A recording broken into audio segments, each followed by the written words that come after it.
सबसे पहले बात करेंगे मुहर्रमुल हराम के हवाले से। तो मुल्क भर में 9 मुहर्रमुल हराम के जुलूसों के लिए सिक्योरिटी के सख्त इंतजाम किए गए हैं। कराची में 9वें मुहर्रमुल हराम का मरकजी जुलूस निश्तर पार्क से बरामद होकर हुसैनिया ईरानिया खारादर पर इख्तिताम पजीर होगा। लाहौर में 9वें मुहर्रमुल हराम का जुलूस पांडू स्ट्रीट इस्लामपुरा से बरामद होकर वहीं इख्तिताम पजीर होगा, जबकि क्वेटा में 9वें मुहर्रमुल हराम का जुलूस दोपहर 1 बजे इमाम बारगाह नासिरुल अज़ा से बरामद होगा।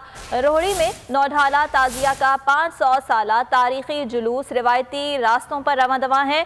9 मुहर्रमुल हराम के जुलूसों के लिए सिक्योरिटी के सख्त इंतजाम किए गए हैं। सैकड़ों पुलिस एहलकार तैनात किए गए हैं, जबकि कराची इस्लामाबाद क्वेटा में डबल सवारी पर पाबंदी है। जुलूस के रास्तों पर मोबाइल फोन सर्विस भी बंद है। कराची के मुख्तलिफ इलाकों में मोबाइल और इंटरनेट सर्विस बंद है। मुहर्रमुल हराम के जुलूसों की सिक्योरिटी के लिए शहर में पुलिस तैनात है। जुलूस के रास्तों पर 1000 से जायद ट्रैफिक पुलिस एहलकार तैनात होंगे। मरकजी जुलूस की सिक्योरिटी पर 5047 अफसरान और जवान तैनात होंगे। जुलूस की गुजरगाहों पर स्नाइपर्स भी तैनात कर दिए गए हैं। मजीद तफसीलात मालूम कर लेते हैं बोल न्यूज़ के नुमाइंदे कामरान मिन्हास से। कामरान, बताइएगा कराची के कौन कौन से इलाके हैं जहां पर मोबाइल फ़ोन सर्विस और इंटरनेट सर्विस बंद कर दी गई है?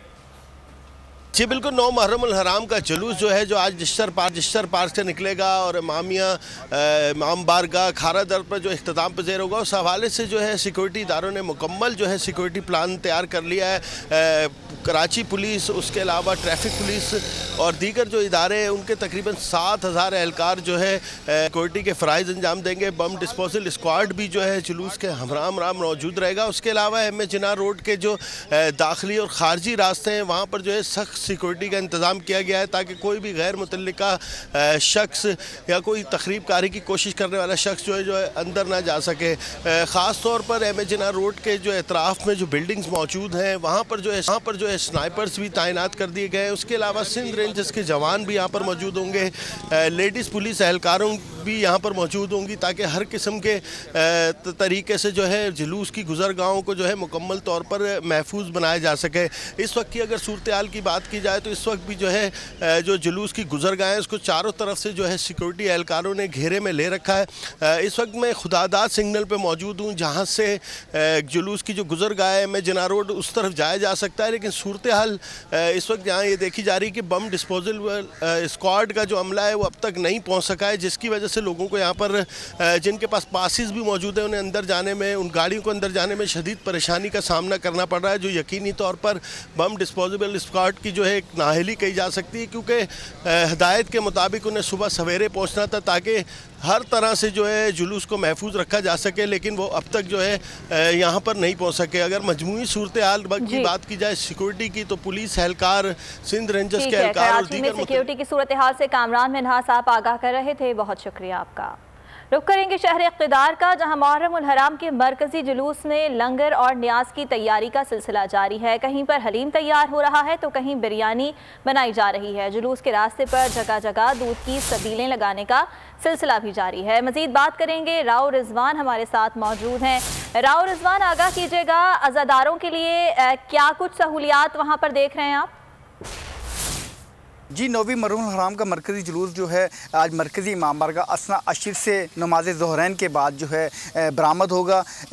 जुलूस की शुक्का की खिदमत के लिए जो नज़र न्याज का सिलसिला भी जारी है। मैं एक ऐसी जगह पर मौजूद हूँ, आप देख सकते हैं कि बड़ी तादाद में यहाँ पर जो है न्याज बनाई जा रही है, जो तकरीबन जो है तमाम शुरकों में जो है तकसीम की जाएगी। तकरीबन 150 से ज़ायद देगे जो है तैयार की गई हैं। जिन अहबाब ने इस सारे का इंतज़ाम किया, अब उनसे हम बात करते हैं। आप ये बताएँ कि कितने सालों से आप कर रहे हैं और क्या कहेंगे, कितनी तादाद में देगे बनाएंगे और मजीद क्या? तकरीबन पिछले 40 साल से ये हमारा प्रोग्राम चल रहा है।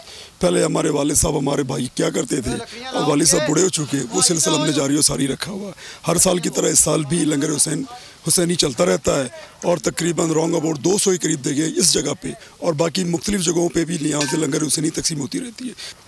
जी, इनका यही कहना है कि तकरीबन गुज़श्ता 40 साल से जो है लंगर हुसैनी का चल रहा है। पहले इनके वालिद साहब चलाते थे और अब जो है हर कोई जो है ना अपने तरीके से जो है शुरकाए जुलूस की खिदमत करने के लिए मामूर है, और लंगर हुसैनी का सिलसिला जो है जब तक जुलूस ख़त्म नहीं होगा तब तक जारी। ठीक, बहुत शुक्रिया आपका। और नाजरीन, लाहौर में यौम आशूरा का मरकजी जुलूस अंदरून लाहौर की तारीखी और कदीम निसार हवेली से बरामद होता है। 101 गलियों से गुजरने वाले इस जुलूस की तारीख से मुतालिक तफसीलात बता रहे हैं इस रिपोर्ट में। हज़रत इमाम हुसैन और शहदाए करबला से मोहब्बत और अक़ीदत में बनाए गए चिन्योट के माहिर कारीगरों के हाथों से अपनी मिसाल आप हैं, जिनकी बनावट और खूबसूरती का कोई सानी नहीं। ताज़ियों की तैयारी के हवाले से देखते हैं चिन्योट से सैयद मुदस्सिर काज़मी की ये रिपोर्ट। और अब बात पड़ोसी मुल्क अफगानिस्तान की। दुनिया हमसे ताल्लुकात उस्तवार करे, मामलात आलमी क़वानीन के मुताबिक तय किए जाएंगे। तालिबान तर्जुमान ज़बीउल्लाह मुजाहिद की पहली प्रेस कॉन्फ्रेंस यकीन दिलाया, अफगानिस्तान से दहशतगर्दी नहीं होने देंगे, किसी किस्म की मनशियात काश्त भी नहीं होंगी। पाकिस्तान, रूस, चीन से अच्छे ताल्लुकात हैं, अफगान सरजमीन किसी के खिलाफ इस्तेमाल नहीं होगी। हमसाया ममालिक तहफ़्फ़ुज़ात पेश करें, हम अजाला करेंगे। दुनिया की बड़ी ताकत को शिकस्त दी, किसी के इत्तेहादी हैं, ना किसी ब्लॉक का हिस्सा बनेंगे। अमेरिका के साथ काम करने वालों के लिए आम मुआफ़ी है, गैर मुल्की शहरियों और सिफारतकारों को नुकसान नहीं पहुंचाया जाएगा। ज़बीउल्लाह मुजाहिद का कहना था, यकीन दिलाते हैं आलमी बरादरी और अमेरिका को कोई नुकसान नहीं पहुंचाया जाएगा। ख़वातीन को इस्लाम के दायरे में काम की इजाज़त देंगे। अफगानिस्तान में मजबूत इस्लामी कौमी हुकूमत तश्कील देंगे। बहुत जल्द अफगान कौम को काबिल कबूल सियासी क़यादत देंगे। अफगानिस्तान की ताज़ा तरीन सूरत हाल पर ही बात करने के लिए इस वक्त हमारे साथ मौजूद हैं डिफेंस एनालिस्ट हैं ब्रिगेडियर रिटायर्ड आसिफ हारून। बहुत शुक्रिया ब्रिगेडियर साहब आपके वक्त का। सर, गुज़श्ता रोज़ आपने भी देखा होगा तालिबान तर्जुमान ज़बीउल्लाह मुजाहिद की पहली प्रेस कॉन्फ्रेंस सामने आई। कैसे देखते हैं, बदले हुए तालिबान हैं? जी देखिए जी, हम तो अब कह रहे हैं, मैं तो कुछ अर्सा पहले से ही यही बात कर रहा था कि जो भी दुनिया के एतराज़ात थे, जो उनके खौफ थे, वो तमाम जो है ना वो इस प्रेस कॉन्फ्रेंस ने जो है ना वो दफन कर दिए हैं। और वो सब जो है बातें बेबुनियाद निकली, जो कि हम कुछ अरसे से प्रोपेगेंडा सुन रहे थे कि जी यहाँ पर क्यास होगा, ब्लडशेड होगा, सिविल वॉर होगी और रेफ्यूजी इन्फ्लक्स तमाम नेबर्स में होगा। वो ऐसी कोई बात नहीं हुई। तो जो मोटी बातें जो ज़बीउल्लाह ने की और जो आपने ये सुनाई, उन्होंने एक तो ये बात की जनरल एमनेस्टी और आम माफ़ी की, जिसमें के तमाम शामिल है, कोई उन्होंने एक्सेप्शन नहीं किया, जिसकी कोई मिसाल जो है नहीं मिलती। तो ब्रिगेडियर रिटायर्ड आसिफ हारून, आपका भी यही कहना है कि बदले हुए तालिबान होंगे? कल तालिबान के तर्जुमान ज़बीउल्लाह मुजाहिद की जानिब से जो प्रेस कॉन्फ्रेंस की गई, उसमें भी यकीन दिलाया गया कि अफगानिस्तान से दहशतगर्दी नहीं होने देंगे और किसी किस्म की मनशियात काश्त भी अब अफगानिस्तान में नहीं होंगी। पाकिस्तान, रूस और चीन से अच्छे ताल्लुकात की उन्होंने बात भी की और साथ साथ उन्होंने इस बात का यकीन भी दिलाया कि अफगान सरजमीन किसी के खिलाफ इस्तेमाल नहीं होगी। ब्रिगेडियर साहब, ये कितना मुस्बत आप कह सकते हैं कि इरादा है और इंदिया है और इशारा है कि अफगानिस्तान की सरजमीन किसी और मुल्क के खिलाफ इस्तेमाल नहीं होने देंगे? खासतौर पर अगर हम पाकिस्तान के तनाजुर में देखें, कितना खुशाइंदा ये पाकिस्तान के लिए? जी, मेरा तो ख्याल है कि हमने तो ये 20 साल जो है ना, जितनी ब्लडशेड हुई है, ये war on terror, cross border terrorism Afghan soil से, ये तो हम ही जानते हैं। 80,000 लोग जो है हमारे इसमें मारे गए, उससे डबल तादाद में जो है ना जख्मी हुए, कितनी जो फैमिलीज जो हैं वो उजड़ गई। तो ये तो हमने जो है ना वो देखा है और सहा है। और अगर ये सिलसिला जो है आज ये बंद हो जाता है तो इससे बड़ी खुश आइन बात क्या हो सकती है। बाकी मुल्क भी थे, लेकिन जो सारा ब्रंट जो था वो पाकिस्तान के ऊपर ही आया हुआ था, क्योंकि इसमें जो है इंडिया जो है वो मुकम्मल तरीके से जो है ना शामिल था। 70 ट्रेनिंग कैंप्स उसने बनाए हुए थे, ट्रेनिंग सेंटर्स थे उसके, 7 काउंसलेट्स और 14 इंटेलिजेंस यूनिट्स थी। तो उन्होंने मिलजुल के जो है एक प्लान के मुताबिक उनके ऑब्जेक्टिव्स थे पाकिस्तान के खिलाफ, तो वो सब उसको उन्होंने सरजमीन इस्तेमाल की। और आज अगर ये तालिबान हमें ये एश्योरेंस दे रहे हैं तो फिर तो ये बहुत ही एक बड़ी खुशी की, सेलिब्रेशन की ये बात है। और बाकी जो हमसाए हैं जिनको भी कुछ फेयर्स है, जैसे कि चाइना है, उनको सिंकियांग प्रोविंस में मसला था, ताजिकिस्तान को भी अपना थोड़ा बहुत फेयर था ही, और उज़्बेकिस्तान और तुर्कमेनिस्तान को भी। लेकिन ये अगर इन्होंने इतनी एश्योरेंस दी है और फिर अभी अमेरिका यहाँ 20 साल रह गया, उसने तो इस चीज़ पे कंट्रोल नहीं कर सका, बल्कि वो तो इसका हिस्सा था। तो अब आज तालिबान जब ये खुले आम इशारा ये दे रहे हैं और ये बात कर रहे हैं, तो इसकी जो है हमें तारीफ करनी चाहिए और उनको और इनकरेज करना चाहिए। आगे सर, वैसे आप कैसे देखते हैं, लेजिटिमेसी मिल पाएगी तालिबान की हुकूमत को? कनाडा ने तो साफ इनकार कर दिया है। अमेरिका का बयान यह है कि वो हालात देख के इस बारे में फैसला करेंगे। आगे आप देखते हैं कि खास तौर पे जो अफगानिस्तान के पड़ोसी ममालिक हैं वो इसको एक्सेप्ट कर लेंगे तालिबान की हुकूमत को? देखिए ना जी, जो शुरुआत जो की है इस वक्त तालिबान ने, वो तो बड़ी खुशकुन है। जो हम सारे जहनों में जो फियर था कि जी ये वही तालिबान होंगे, मॉन्स्टर्स होंगे, ह्यूमन राइट्स की वायलेशन वगैरह वगैरह वगैरह, जो कि उनके खिलाफ प्रोपेगेंडा सारा अरसा होता रहा, तो आज तो वो उन्होंने करके दिखा दिया है। एक गोली चलाए बगैर काबुल को भी जो है ना उन्होंने अपने कंट्रोल में ले लिया, और इसी तरह के ज्यादातर शहर जो थे, जितने इलाके उन्होंने कब्जा किए हैं आज तक और किए थे, और ये सिलसिला उनका मई से शुरू हुआ था, वहां पर बिल्कुल अमन था, कोई कत्ल नहीं हुआ, कोई ह्यूमिलिएशन नहीं हुई, कोई जेल में नहीं गया, कोई टॉर्चर नहीं हुआ, कोई रेप नहीं हुआ।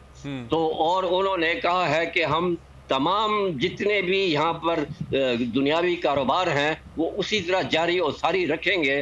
सिर्फ और सिर्फ उनकी जो शर्त ये है कि हम इस्लामी निज़ाम के तहत जो है उसको करेंगे। सबसे ज़्यादा परेशान और तकलीफ कुन बात जो वेस्ट को भी है और सारे लिबरल्स को भी है कि औरतों के हकूक़ जो हैं वो सल्ब हो जाएंगे, वो भी उन्होंने कर दिया। और आप देख रहे हैं कि तमाम स्कूल जो हैं वो लड़कियों के वो खुले हुए हैं, जो औरतें काम कर रही हैं वेरियस अदारों में, उनको भी इजाज़त है। तो उस लिहाज से मैं ये समझता हूँ कि जो पहल करेगा वो चाइना और मॉस्को करेगा। अब पाकिस्तान को देखना है।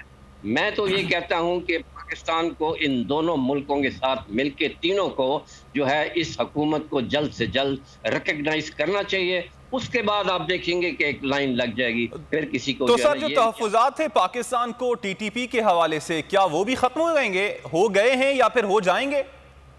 जी बिल्कुल होने चाहिए, क्योंकि ठीक है कि वो एक ही स्टॉक है, वो टीटीए थी और ये टीटीपी थे, और सेम ब्लड रिलेशंस, कजन्स और इनकी रिश्तेदारियां थी, लेकिन दोनों के एजेंडे और ऑब्जेक्टिव्स डिफरेंट थे।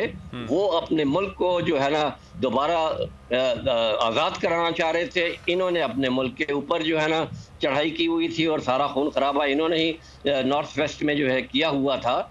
लेकिन ये जो अब उन्होंने जो इंश्योरेंस दिलाई है, अब ये तो नहीं है कि वो पाकिस्तान के तो सबसे ज़्यादा वो नज़दीक समझे जाते हैं, तो उनके खिलाफ वो ये कैसे कर सकेंगे? तो अब वो ये अब देखना ये है। मैं तो यही समझता हूँ कि आज नहीं तो कल, जैसे इमरान खान ने जो है नाराज बलोचों के लिए एक सिग्नल दिया था, वो इसी तरह एक ये जो नाराज टीटीपी और बीएलए वगैरह है उनको भी शायद जो है अनकरीब हम ये सुने। ठीक है। अब सर, अफगानिस्तान की इंटरनल सूरत हाल के हवाले से भी आपसे बात करना चाहूंगा। अफगान की जो आवाम है वो कहाँ पर खड़ी है? शुरू में तो हमने देखा कि जो सड़कें थीं काबुल की वो सुनसान थीं। पहले दिन तो कोई खातून क्या कोई मर्द भी ऑफिस नहीं गए, ख़ास तौर पे सरकारी दफातर की बात कर रहा हूँ। आहिस्ता आहिस्ता आप समझते हैं कि तालिबान पर जो अवाम है उनका एतमाद बहाल हो जाएगा? देखिए जी, बात सारी ये है कि ये बात जो है हमें समझ लेना चाहिए कि ये जो एक हैरान कुन फतूहात जो तालिबान की हुई, क्या ये सिर्फ अपने जोरे बाजू के ऊपर ही ये कर रहे थे, या ये कहे कि जी उनमें बड़ा फेथ था और ये जज्बा था? ये ज़रूर है, ये बात बड़ी डोमिनेटिंग है, लेकिन लोगों की सपोर्ट के बगैर वो एक कदम भी आगे नहीं जा सकते थे। वो ईस्टर्न और सदर्न अफगानिस्तान में जो शुरू में उन्होंने अपनी बेसेस बनाई और उधर से फिर आगे कार्रवाई की, वहां के लोगों ने उनको पनाह दी। सर, लेकिन नाकदीन तो इस हवाले से ये कहते हैं ना कि जो उधर वहां पर मौजूद थी अफगान फोर्सेस, वो क्योंकि भाग गई थी, अशरफ गनी भाग गए, तो आम अवाम क्या कर सकते थे, निहत्ते अवाम क्या कर सकते थे जो कि स्टेट लेवल पे उस तरह से मजबूत भी नहीं थे? देखिए ना, बात सारी ये है कि अफगान नेशनल आर्मी भी तो इसी वहीं की लोग ही हैं ना, जो कि वहीं के एनरोल्ड हैं। और पाकिस्तान ने तो इनकी रैंक्स में बहुत ज़्यादा पेनिट्रेशन कर रही थी। इसी वजह से ग्रीन और ब्लू अटैक्स जो है ये 2013 से शुरू हो गए थे, जो कि उनके लिए एक बड़ी परेशान कुन ये बात थी। और ये जो है आपने इन्होंने बगैर गोली चलाए जो है ना इतने जो शहर जो दिए वो लोगों की वजह थी, क्योंकि जहाँ जहाँ वो आ रहे थे वहाँ उन्होंने जो है ना अल्लाह अकबर और उनको वेलकम के नारे उन्होंने सुने। ये जो आप कह रहे हैं कि काबुल के ऊपर चौक किया है, तो वो तो इनका प्रोपेगेंडा जो था कि जी यहाँ क्या हो जाएगा, कत्ल गारत हो जाएगी, तो उन्होंने कहा जी भागो और शायद काबुल ही एक पनागाह है उधर हम सेव करो, तो वो तो उस पैनिक में ये भागे। ईस्ट पाकिस्तान में भी ऐसे ही हुआ था, जो 10 मिलियन रेफ्यूजीज की थी, वो खौफ व राज फैलाया गया था कि मॉन्स्टर आ गए, ये सब आपको कत्ल कर देंगे, रेप कर देंगे, उसलिए भागे। तो ये एक फिनोमेना था, वो उन्होंने अब अरेस्ट कर दिया। उन्होंने कहा जी आपको यकीनन खुशाइंद बात है कि ब्लडशेड नहीं हुआ, और जब काबुल पे तालिबान ने वापस कब्जा लिया तो उसके नतीजे में आम आदमी जो था उसको नुकसान नहीं पहुंचा। ब्रिगेडियर रिटायर्ड आसिफ साहब, आपने वक्त दिया, आपका शुक्रिया।